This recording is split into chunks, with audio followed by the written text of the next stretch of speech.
Hi,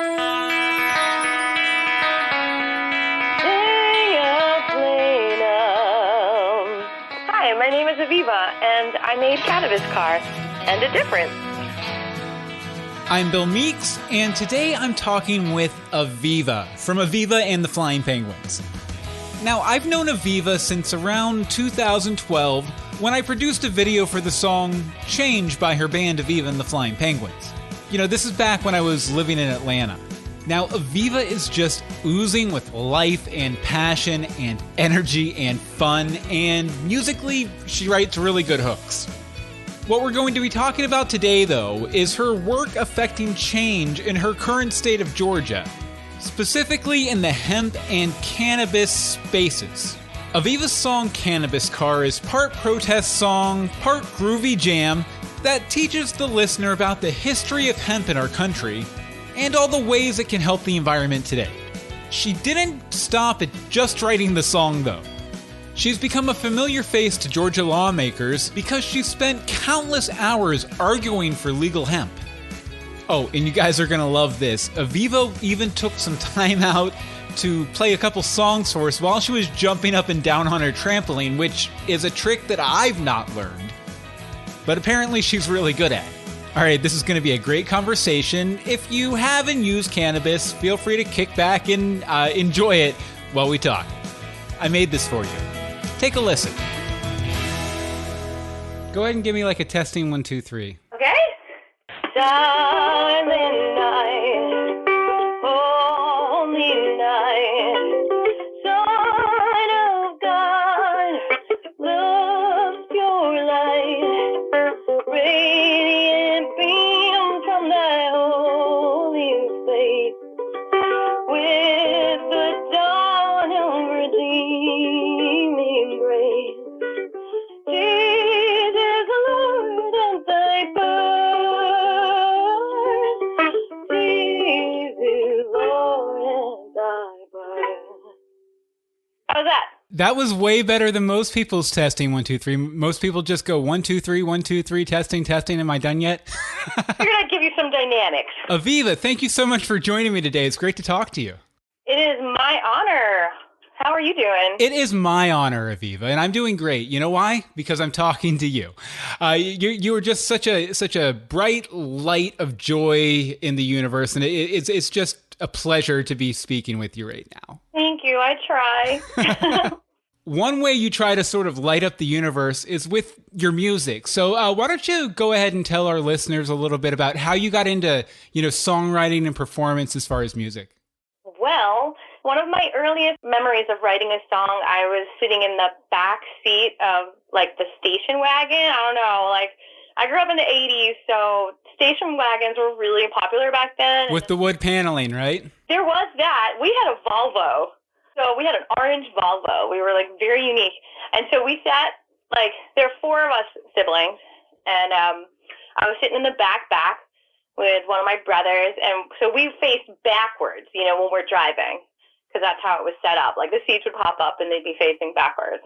And so I remember we were, driving to, a dude ranch, and so we were passing farms, and it was one of my, getting out of the city and seeing farmland was one of my favorite things to do as a child. Mm-hmm. And so I just started freestyling. I remember, I was like, oh my God, what was that? That was so cool. I was just and there is the chicken in the house, and it's red in the barn, and is it chasing a mouse? I don't know what I did, but I was rhyming, and it just felt so amazing. It was the best high. A lot better than what me and my siblings used to get up to on car trips, which was basically eat really bad McDonald's food and fight with each other. So. Oh, yeah. I wonder if one was related to the other. I would imagine there's probably a pretty close relation there for sure. Yeah, we did a lot of fast food growing up. I was more of a Burger King fanatic, but I think most of my siblings liked McDonald's better.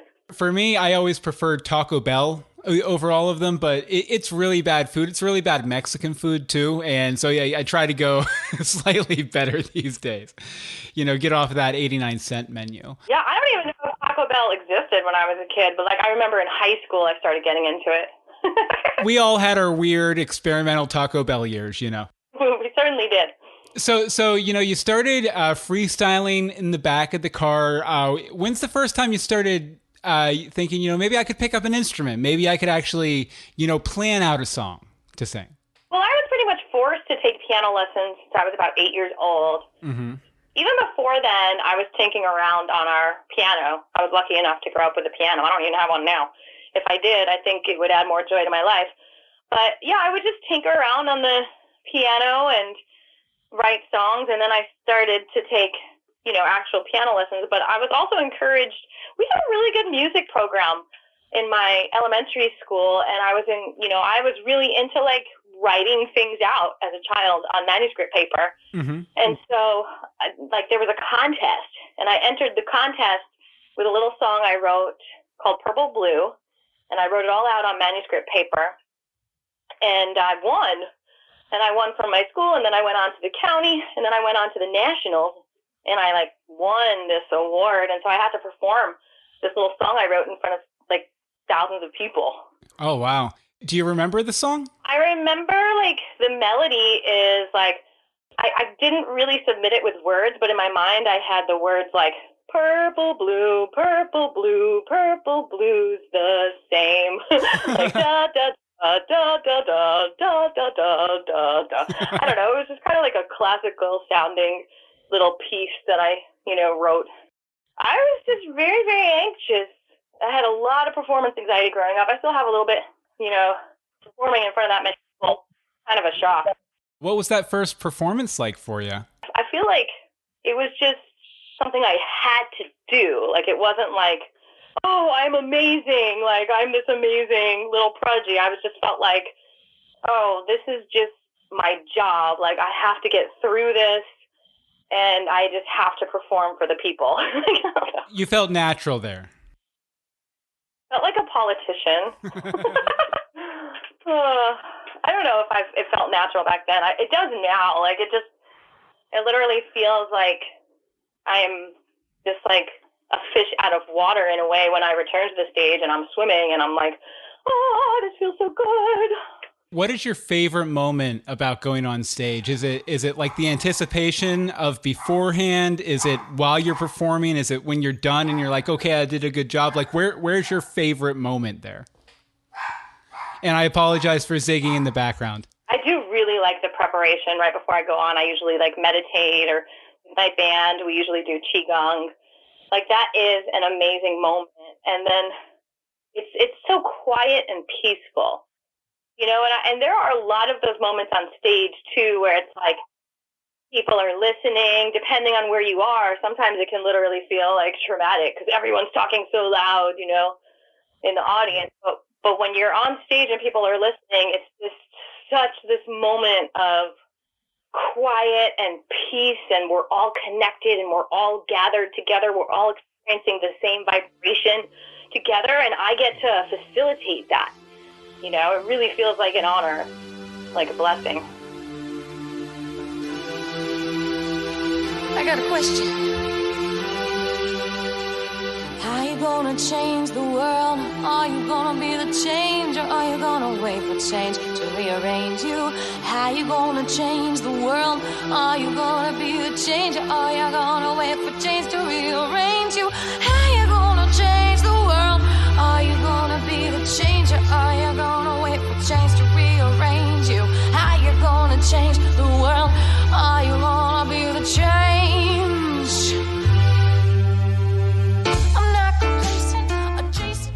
In your adult life, when did you decide, okay, I want to start doing this more than just as like a little bit of a hobby and start pursuing, paid gigs and things like that?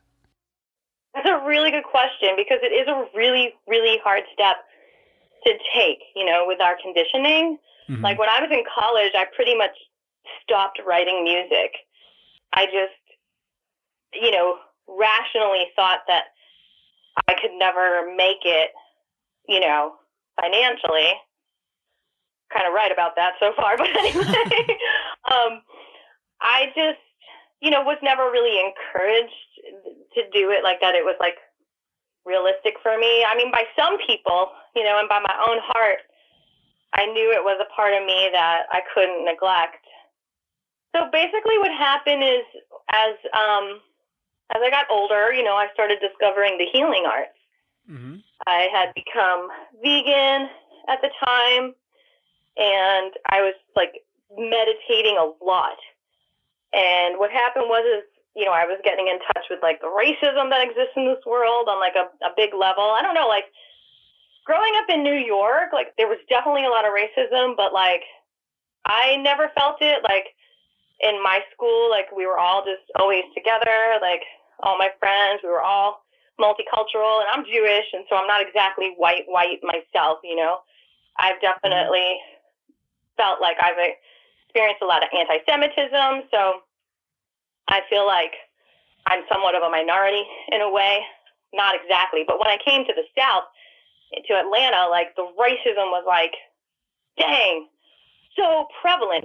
Still is, Oh, yeah, it's a whole different level. So I got in touch with real life more, I think, when I moved down to Georgia, of course, after college, you really start to deal with the real world and what you want to do. And I just kind of rebelled after college. I was like, I really loved my studies. I studied child development, and I just felt like, I really wanted to learn more about, how to teach children, which I do now as a music teacher and a drama coach. But I just felt like I was also in touch more so with the suppression of the roots, the suppression of the minorities, the suppression of indigenous people. And so I was really into studying indigenous culture more, and I went out to a powwow, and I saw a woman perform an indigenous blessing, a Native American prayer, Mm-hmm. and I just like practically fell to my knees crying with how beautiful it was, and how like that could reach me more than any of the pop music I was experiencing.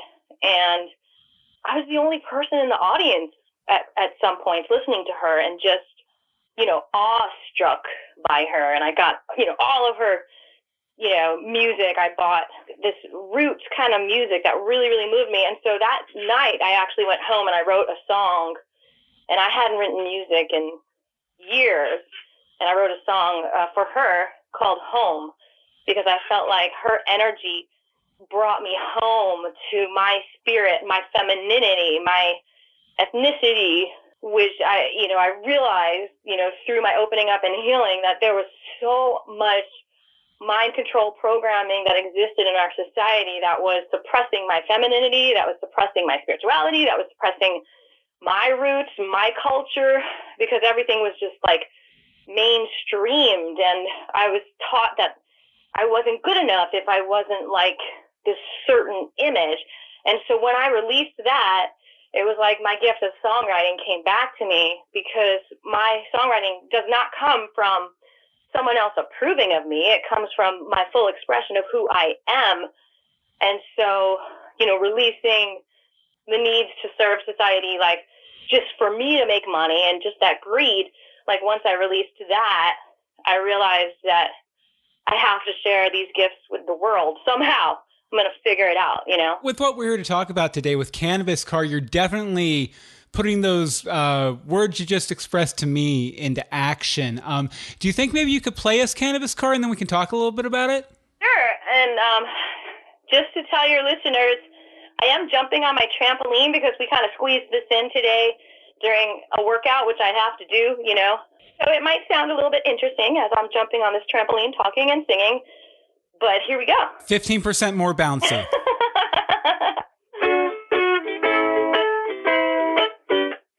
So I'm going to change the words to this song, because when I wrote this song,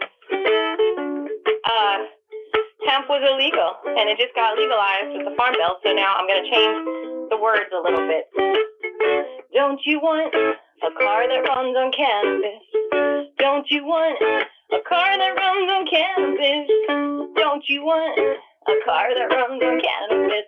Don't you want a car that runs? You got a nice life. You got a nice wife. You're working hard for your money.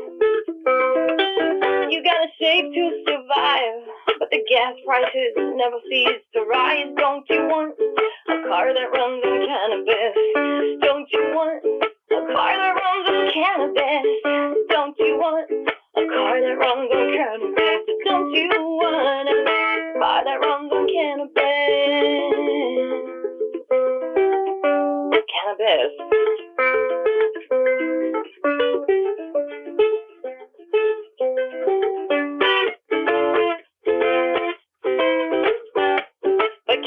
you run a car on cannabis? Yes, Henry Ford, he invented the design. How nice it would be to just smell like gasoline every time I take my car for a ride.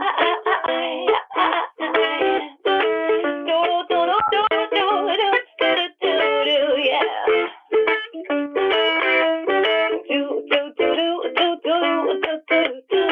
Hemp my ride. A toot toot. Don't you want a car that runs on cannabis? Don't you want a car that runs on cannabis? Don't you want a car that runs on cannabis? Don't you want a car that runs on cannabis?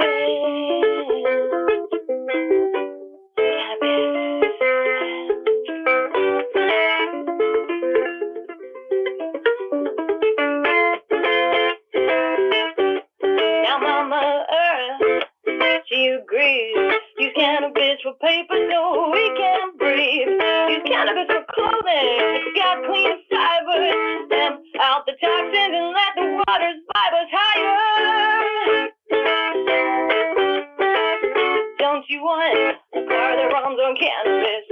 Don't you want a car that runs on cannabis? Don't you want a car that runs on cannabis? Don't you want a car that runs on cannabis?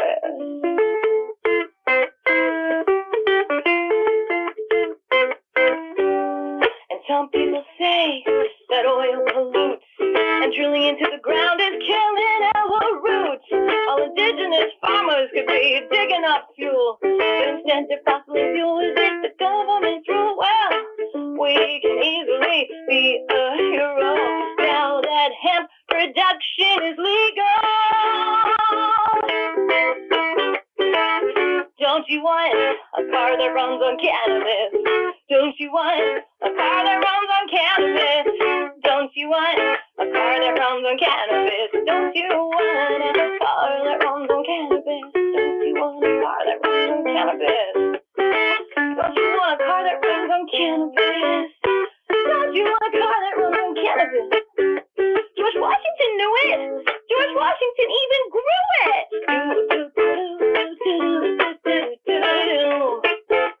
Our money's made of cannabis.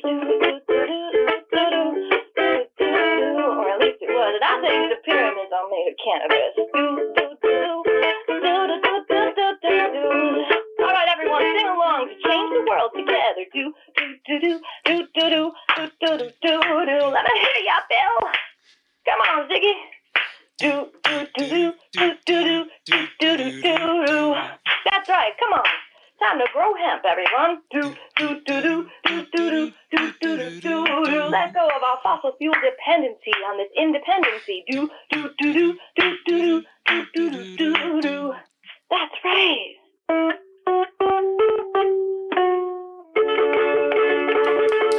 Woo!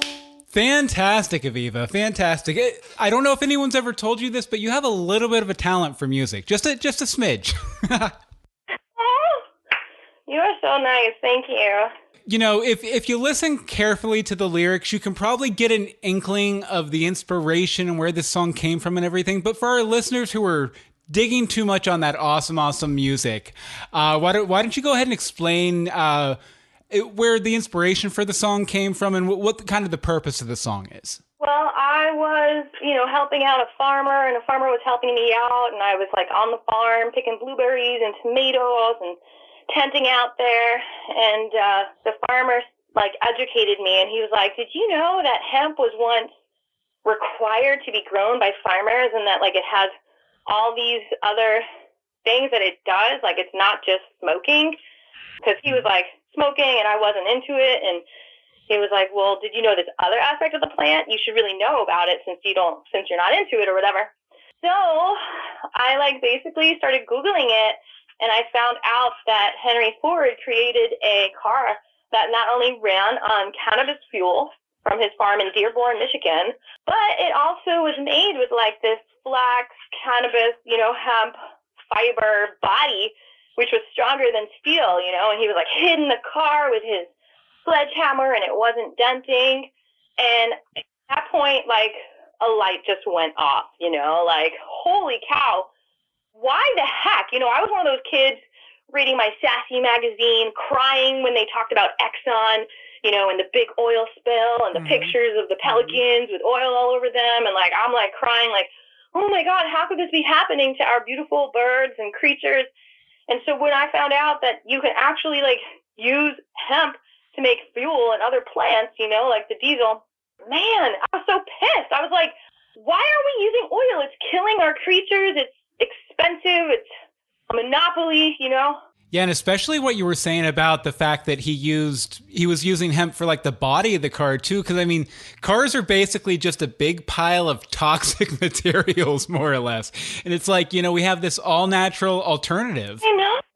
It's ridiculous. It's like, we could do so much better. So I was just like, I have to sing this song. I have to record it. I have to teach everyone, you know, because like cannabis needs to be legal. So the purpose of my song was to just legalize cannabis altogether. You know, I wasn't even part of just the hemp movement. Like, I just saw it as one plant back then, you know? Yeah. And then there was like these groups that I got in touch with that were advocating to, well, you could still just legalize hemp if you don't like the smoking aspect of it, because we can make it without THC, you know, like less than the amount of THC that would make you high. So then I started lobbying for that. But, you know, I feel like there's a danger in that because I think it all needs to be legal. It definitely feels like, you know, that might be a good way to get in there in the side door. But at the same time, there's really no good reason for any of it to be illegal, you know? It's caused a lot of pain, a lot of pain in this world, a lot of imbalance. It actually definitely has its roots in racism. When you look at most of the people in jail, it's for cannabis. And it's from, you know, minority communities, you know, because they don't seem to care, you know, when white people are smoking, you know. Yeah. There definitely is a crazy division as far as the population in our prison systems. I think part of the reason it was made illegal was for very racist reasons like that, because they wanted a good excuse to jail Mexican people and African-American people. Absolutely. I mean, they even invented the name marijuana. There's a couple of stories. One of them says, you know, we just chose two Mexican names, Mary and Juan, and we called it marijuana because at the time the American Medical Association didn't even know that they were illegalizing cannabis medicine, because they were just thought they were legalizing this drug called marijuana. And they were pretty pissed that, you know, all of a sudden all this medicine that they were selling was now illegal. They couldn't get hold of it anymore until, you know, recent years. Believe in your cause. Flaws can have flaws. Flaws can have flaws. Look in your heart, believe in your cause. You mentioned, you know, that you don't smoke marijuana, or you didn't. Is there any particular reason for that? Just not your sort of scene? But it is really cool that even if you don't, that, you know, you're very supportive of it. I am. I'm a highly, sensitive, high vibration person. And so when I tried it a couple of times, I practically hallucinated, you know? Oh, wow. Completely takes me out of my body. And also, back then, I felt like I had more of a dissociative sort of disorder, which I don't anymore. I've really worked through it to ground myself.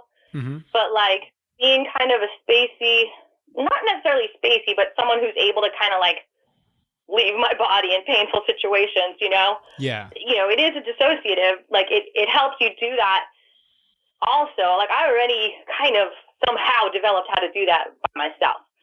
People think I'm high a lot of the time, and I'm not, you know, because I just somehow, I can naturally get there. You know, you heard this story, you wrote this song, and since then, you've been playing the song out a lot. I know when we first connected over, because I think I was looking for a musician for a freelance video or something, and it was Cannabis Car was the video I saw. You know, you've played it out a ton. You've done a video for it. You've done all this stuff for it, but you've actually taken the message of the song and you've tried to put it into real world action. Do you want to tell people a little bit about that? Sure. I mean, I basically started putting on events to educate people, because just talking to your neighbor isn't enough. You know, I founded the Georgia Hemp Economic Revival Organization about 7 years ago. And we've been putting on it yearly, at least these yearly events where we have music and speakers and samples of hemp soap, hemp paper, just to educate everyone, because the knowledge is not taught in school, it's actually ignored. So I just felt like, well, I got to fill this space. When I went to San Francisco once, I went to an artist activism event, which is a little bit, I think, even more prevalent there, on the West Coast than here. Oh, yeah, especially in San Francisco. Yeah, so I got this shirt. I went to an event that Julia Butterfly was at, with her tree activism. I got this shirt, and on it said, the job of a revolutionary is to make the revolution irresistible. And so I've always strived to just make fun events. I've never been one that's really into angry protests, like, give us this, give us that. I'm just well, aren't we all the same person? I mean, you might be sitting there making the laws, but you're working for me, so why can't I relate to you in a fun, heartfelt way? Don't you want a car that runs on cannabis? Who wouldn't? Instead of how dare you, let me speak to your heart. Let me show you our joy, our love, connecting together, peace in the world, that is important. It's just a completely different paradigm than the American dream in a way. I love that idea of positive protest too, because, so often, when you hear the words protest or a rally, it's accompanied with, and there was violence, but from the cops or the protesters or both, or there was anger and angry protest signs. And it's so nice to hear about, someone who is focusing on trying to make it a positive event, Yeah, I mean, and talk about anxiety. I already don't like crowds, and then it's an angry crowd. It's dang, get me back to a farmhouse. I want to hide under the hay. I would so much rather, us all do a circle dance together and, pass the pipe, whatever we need to do to find harmony together. I mean, it just feels so good. And I think people are so trapped in the illusion of greed and, indulgence and, lots of money and material possessions being this thing that feels good. And I mean, each for your own, but I just kind of feel underneath, we all do have the same needs for love. And I think it's harder to feel any love in the world when there's huge imbalances of people who are deprived of maybe something that you have a lot of. And I don't think something feels right in you. I think you want to share when you have that much. I think it's an illusion to think that just money is making you happy, Yeah, and I also think even if you've been wronged by somebody or you feel you've been wronged by somebody, I don't think, necessarily coming at it in a violent, negative way will do anything productive for you. I think coming at someone in a joyful way, like you're talking about, there's a lot better chance that they're not going to have those walls up and you're actually going to be able to have a conversation and possibly get something done, Yeah, I think that makes a lot of sense. I think that the purpose it serves is anger relief. And being someone who's done a lot of primal therapy and breath work, I have a way to channel my anger so that it's out of me, because I do believe the theory that every charge needs a discharge, which is why when you're charged with this feeling of suppression, then your immediate reaction could be to feel angry back towards the person because you're just discharging the charge. It's like a natural reflex. You throw something at me, I throw it back.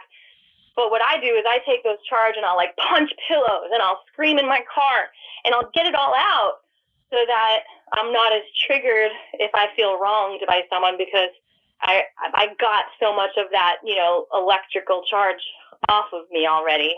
So I can be grounding. I could be a grounding source. And you find some sort of neutral way to sort of displace it so it's not affecting you in your day to day. Yeah, and work on shields, because there's definitely worlds we don't see. When you're out in the crowd, people throw these charges at you, these little side glances, the evil eye, just little, condescending comments, criticism. And you can have a shield to that, or you can get hit by it. It's like any other physical attack. We have all these psychic attacks that we deal with on the daily, and they need just as much healing as physical wounds. Oh, absolutely, absolutely. Our bodies, it's true. And hemp is a power plant too that pulls toxins right out of the soil. And it's legal now. Look it up. With her roots as mushrooms and sunflowers do. You can approach the bench. Come over here. To get back to Cannabis Car a little bit, you wrote the song, you performed it out everywhere, and then you decided you wanted to take it to the people making the laws and make your presence known there and get your message across there. So why don't you tell me a little bit about how that all came about? So it was my drummer's idea. I was just focused on music and getting gigs, and he was like, well, I heard this on the radio, maybe you should take this Cannabis Car thing a step further. And, there's this group called Hemp History Week that are lobbying to legalize hemp, and they're separating it from cannabis. Like, it's not the same thing because there's this new definition that they're pushing, just like 7 years ago, which is 0.3% THC, defining what hemp is. Mm-hmm. And so finally in 2014, this company called votehemp.com and the Hemp Industries Association and Hemp History Week, they were all working together to put on these educational grassroots events who I was signing up with, and they were successful with all these lobbying efforts to finally get the 2014 Farm Bill to allow hemp for research, at least. They had these national events, and after that first year, I collected all these petitions. They sent a sample petition, and I got a whole bunch of signatures for our senators here. And when they sent the address, it was the wrong address. It was to Seattle, Washington, instead of Washington, D.C. So I called them up. I called the main lobbyist for Vote Hemp, Ben Droz. Mm-hmm. And I was like, hey, this isn't the right address. And he was like, you're right.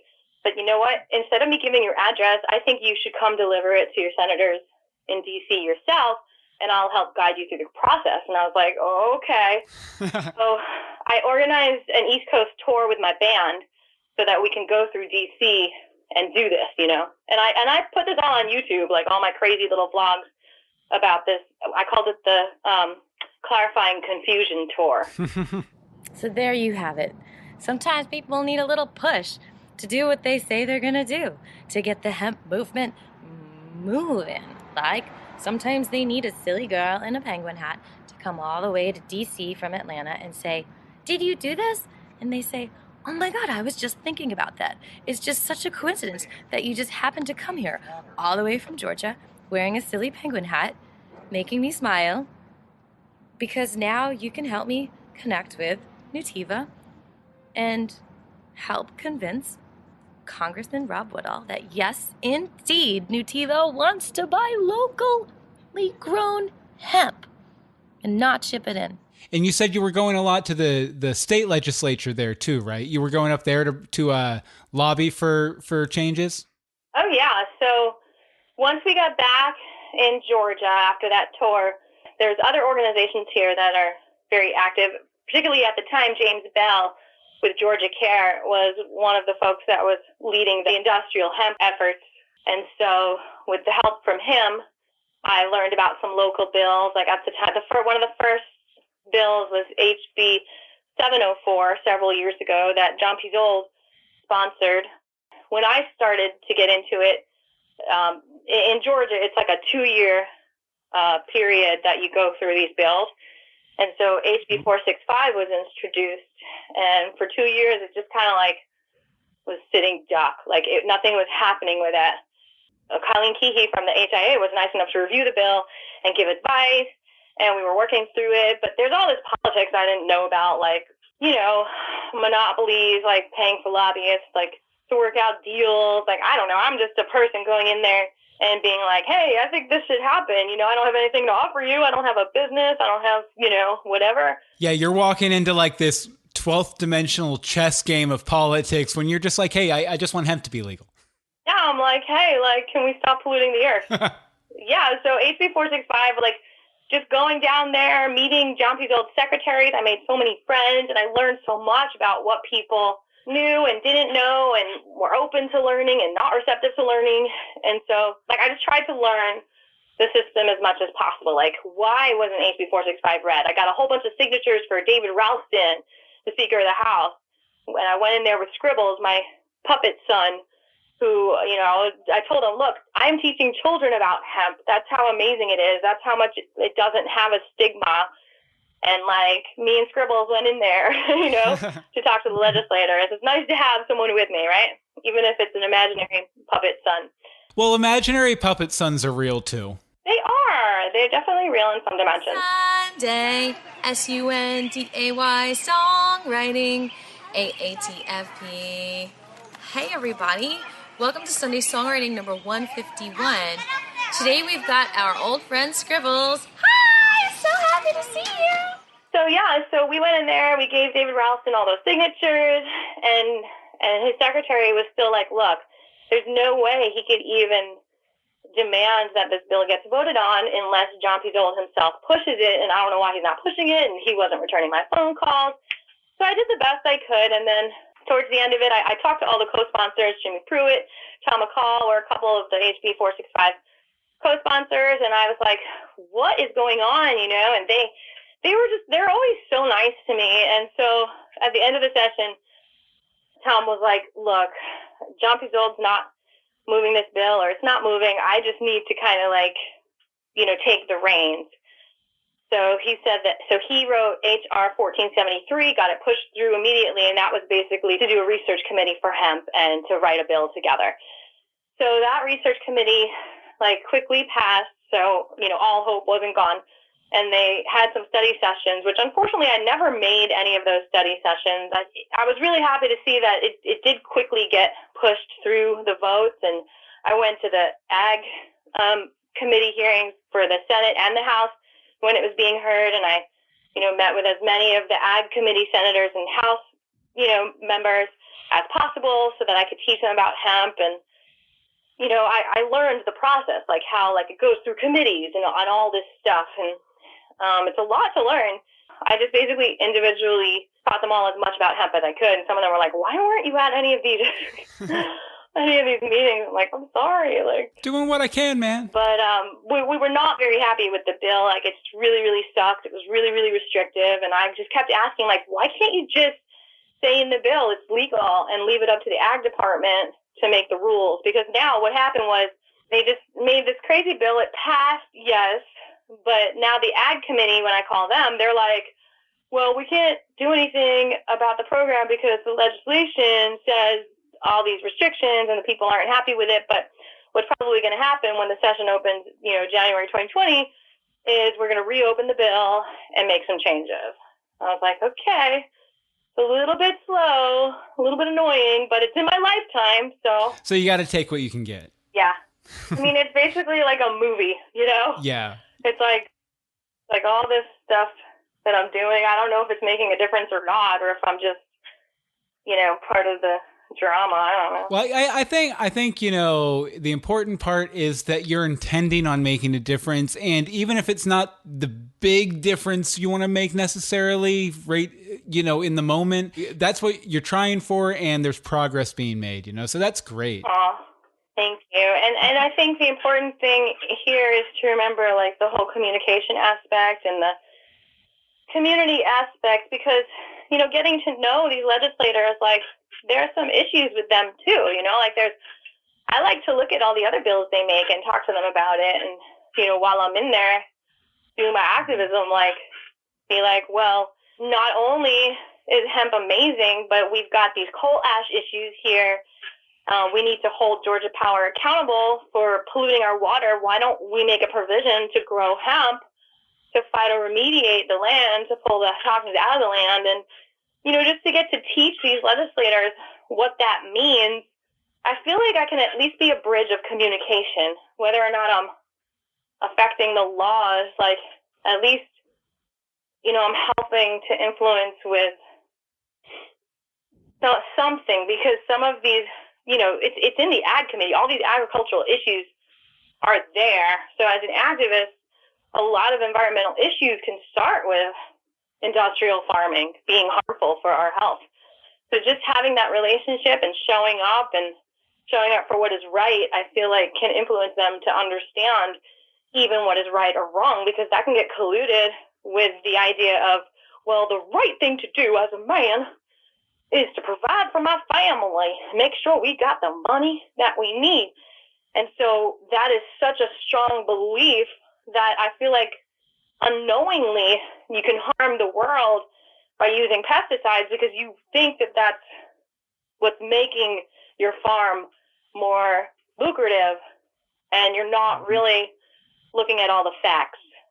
Does that make sense? Yeah, that absolutely makes sense. And I think it's nice that, this whole experience with, Cannabis Car and everything, it's taught you sort of the grammar and introduced you to people to where as you see other specifically environmental and probably, other societal issues like this, that you can maybe go and have a voice for, the average person, where every company, every big industrial agricultural company probably has 40 people up there all the time.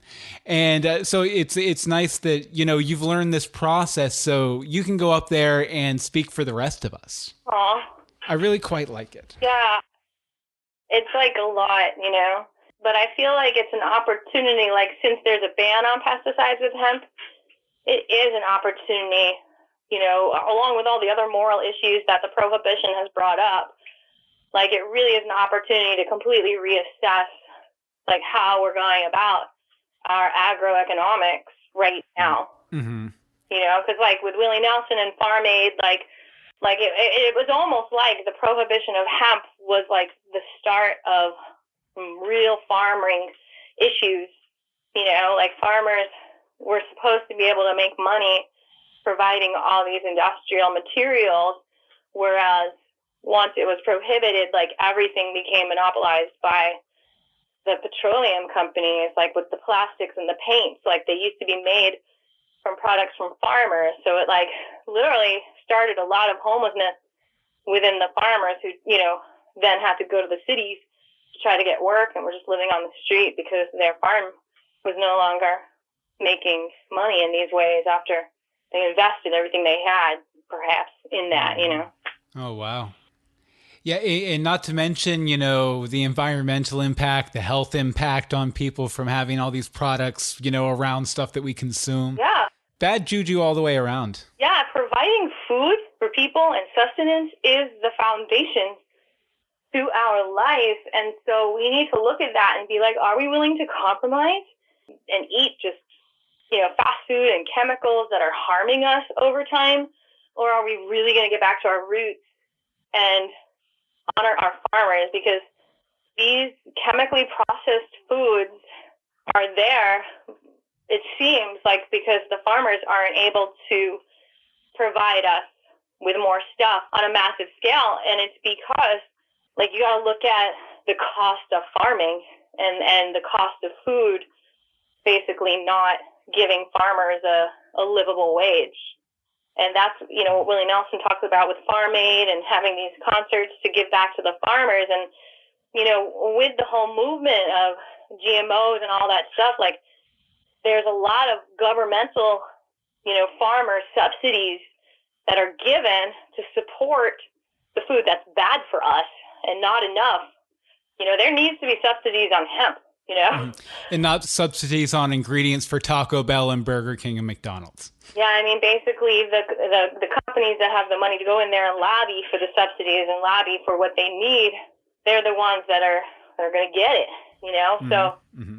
This is just an opportunity. Like the imbalance with the cannabis industry is like so symbolic of an imbalance that we have the opportunity right now, if we're, really mindful enough to stay focused on and realize that just legalizing cannabis is not going to solve all our problems economically and otherwise. Like, we really have to understand all of our choices right now and how it affects our environment and relationships and health. Well, Aviva, I'm so glad that we have someone like you out there, fighting the good fight, not only spreading her message and positivity with her art, but also with her words and her actions. I find it completely commendable. And I really just like you as a person, too. It's always great to talk to you, for sure. You too. And I definitely don't have all the answers. And I think just inspiring, actually searching for answers is a huge step. Like, a lot of people they're just going with the flow. They're just like, well, if it was bad, someone would do something about it, so why do I have to do anything about it? And for some reason, I just knew at a very young age that if I don't do something about it, nothing's going to happen. Nothing's going to change. And I think we actually all are in that same place. Mm-hmm. It's just a matter of, like, how are we going to take action in our own lives? I think that's something, because we both grew up in the 80s, and I think that's something of our generation, too, where that was kind of ingrained into us by certain aspects of the media, that we do have to act on these things because it's not getting much better, and those adults in your life, they're probably not doing much about it, so kids have the power. It was kind of like that whole Nickelodeon kid empowerment vibe. We were both raised on that, the big help, all that kind of stuff. So it's great to see someone decades later, carrying that torch on. Yeah, we might need to make our own children's show. I would love to make a children's show someday. That'd be a lot of fun. Yeah. So Aviva, you want to go ahead and close us out here with one more song? I can do that. Awesome. And if I can do a shameless plug, if anyone wants to hear any of my songs, can I give them a place to hear it? Oh, yes. Give them as big of a plug as you want. You've earned it.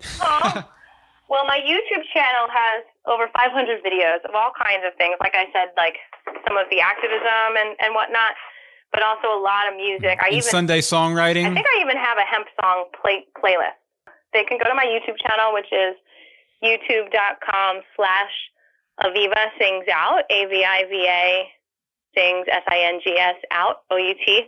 And I recently did write a children's version of Cannabis Car. Even though children already love that song, I just wrote a song called Grassoline. Mm-hmm. And so that and a bunch of other videos I've marked as made for children, so that, if you have a family, which videos you can watch with your children. Nice. You can also check out my Bandcamp, where I actually have 2 full CDs of hemp songs. One of them is called Raw Hemp Jelly, and one of them is called Americannabis. So my Bandcamp is Aviva and the Flying Penguins.bandcamp.com. And people can check you out at just Aviva and the Flying Penguins.com too, right? Yep, and AvivaMusic.com. Awesome. I'm working on getting that all together. You got it all locked down. But basically, I encourage you all to check out my song Prohibition PTSD, because I think that's a really healing video for people, because I think we all do have, I know some people prefer to call it PTS, like just post-traumatic stress, because it's not necessarily a disorder. You're still functioning in life, but you do have these syndromes of post-trauma. And so I just made a fun video about it called Prohibition PTSD. And also, it was at a Hemp Industries Association conference, which is kind of fun to see, like, all the different people involved. And, like, I got them all to have, like, little cameos in the video. So it's kind of like my own little world of superstars. You know how, like, superstars give each other cameos in their music videos? Like Taylor Swift might feature Katy Perry and whatnot. Yeah, So it's like what I do with my little Sunday songwritings is I feature all these, like, activist superheroes that have done just amazing things for our movement, Nice. Very nice. All right. So this song is called My Sacred Agreement, and I do try to say it every day because I believe that when we make statements like this, that we literally change our world with our massive agreements together. I think that's an important thing to just kind of look into, because I think when we're all watching the same movies and listening to the same songs, we're all getting on this vibration. So you got to be careful. Like, the vibration you are creating with what you consume. Like, just like when you eat celery, you're creating new cells in your body with that celery. If you eat sugar, you're also creating cells in your body, which can be damaging. It's like if you create garbage, you should throw it out. It's not necessarily good for the body. So it's the same thing when you watch TV, listen to songs. So that's kind of what this is about. This is about consciously creating something through singing a song together.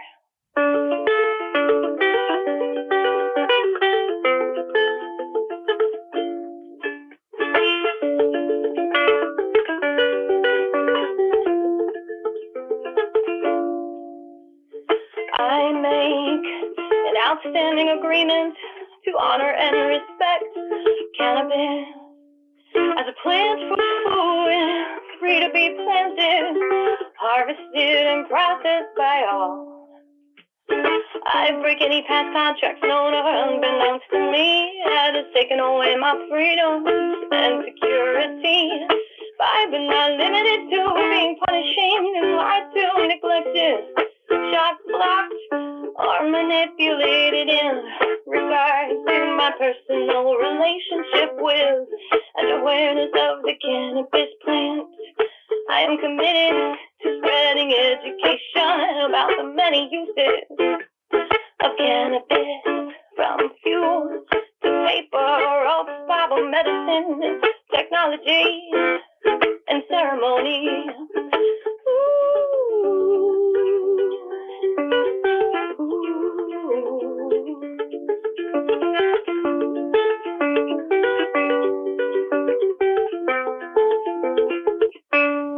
I believe we all stand and work together to reveal the truth about cannabis and help each other heal from the great deception, lies, punishment, and withholding of information that has affected the quality of our health and prosperity, relationships, communications, and camaraderie.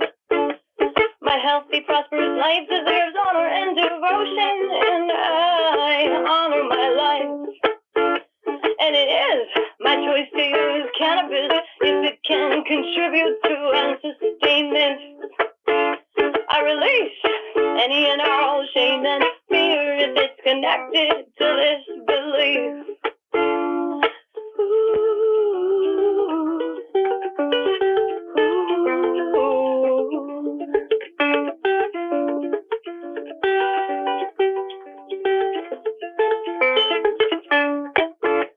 I agree to honor my beliefs and acknowledge new agreements for the support and protection of all basic human rights in regard to protecting and caring for ourselves, others, earth, and earth's resources.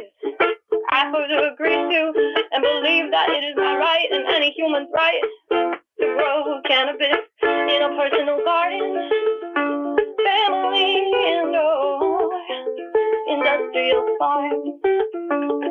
All suppression in the form of laws or otherwise that is out of agreement with this new contract is in violation of our beliefs, and it is my responsibility to make sure there's relief, and this is hard, far and wide, until total liberation is achieved.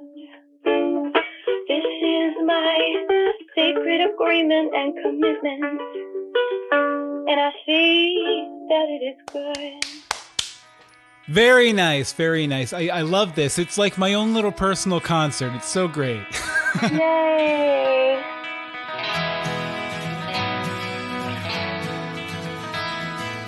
Thanks for listening to the show. If you have your own big idea you've made a reality, we want to hear about it. Let us know by emailing imadethis@doanything.media. We'd love to share your project, or maybe even talk to you about it. You can follow the show at I Made This Show, all one word, on Twitter, Facebook, and Instagram. Again, that's at I Made This Show. Subscribe on Apple Podcasts, Spotify, Stitcher, or on our website, imadethis.doanything.media. Again, that's imadethis.doanything.media. And if you do subscribe, make sure you leave a review so we can shout you out on the show. I'm Bill Meeks. Thanks for listening.